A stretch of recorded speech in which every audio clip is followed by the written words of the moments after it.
It was at Elvington, and I blow it up. I blow the bike up, literally blow it up, and it cost me a new engine when I came back. But I learned a lesson then.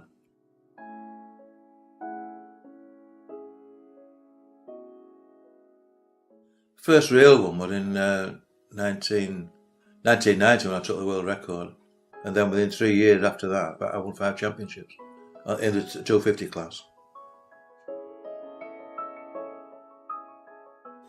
Every year we used to do a records meeting in October, because we used to build up from the beginning of the season, end of March, April, racing and building up to the records meeting at the end of the year.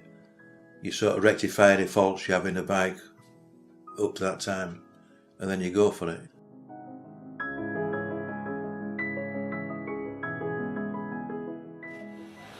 We had a course marked out to go down the runway, and on the left hand side there were cones, and I went on the right hand side so that if I hit the wind I started drifting across. And a friend of mine said, if it starts pushing you, don't worry about it, just hang on to it. He said, we won't laugh.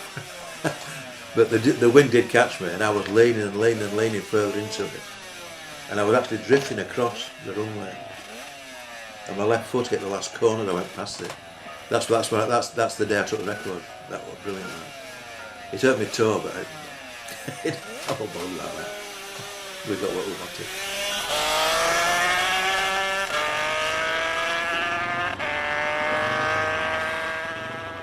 It was good. I wanted to do it again. When you're going over 200 miles an hour around that area, you get quite a bit of buffeting. It's like an aeroplane when it goes through, like the sound barrier and whatever. You get a certain amount, and then you go through that and it clears it, and it just goes straight. Oh. When I cleared 200 miles an hour down at Woodbridge, it wasn't my bike. It was the bike belonged to a nephew of mine. He did a couple of runs. I went down. I did 198, 190 something, and he did about 3 or 4 runs, and he went down, and he just cleared 200 miles an hour. And when he came back, he didn't know until he came back into the paddock and he was clapping. You know, the member of the 200 mile an hour club. You know? And I went down. I cleared 200 easy. And the next run I did, I went down, and about 300 or 400 yards before I got to the marker board, I had a crosswind hit me, and it lifted the front wheel up. And I was doing over 200 miles an hour then, and I went through the quarter mile in 4 seconds. But when the front wheel came up, I just shut it down. And I still went through 198.7.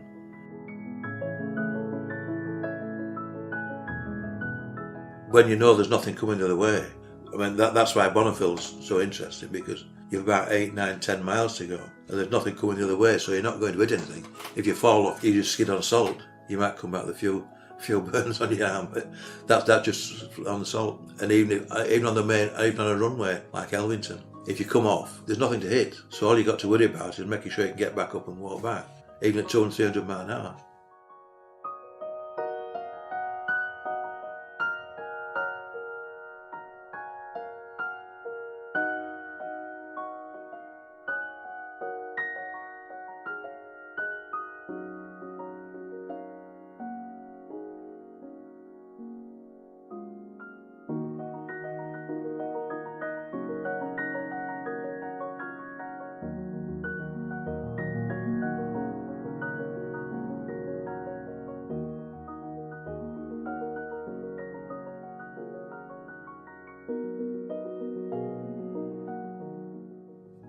The thing is that once you start,